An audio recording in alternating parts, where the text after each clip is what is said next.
Sherali Jo'rayev ko'rmisham bandaman qo'shiqlarini Chotki TV'dagi Abduvosita aka shu ijodkorlar tomonidan iltimos qilishgani uchun men intervyuda ijro qilgandim va 1 soat ham turmadi, ular oldirib tashlashdi. Lekin hozir Adliya vazirligidan chaqirib ishimiz sudga oshibdi. Shu ashulalarni ijro qilganim uchun mendan tashqari yana 20 ta ijodkorni yozib berishgan ekan.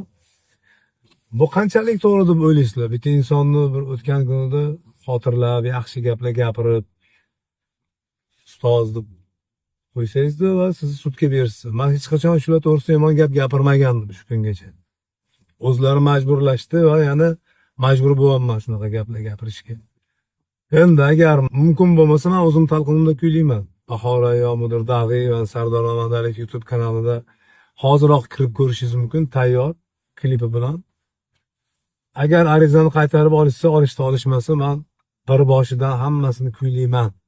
Sherali Jo'rayev muxlislar mendan xafa bo'lmaysizlar. Bular shunga majburlashyapti. Endi 20 ta ijodkor turibdi, ya'ni sud eshigida. 130 million shtraf berdi bittasiga. Izzat Xoliqov degan ukamizga. Bu qanchalik to'g'ri deb o'ylaysizlar?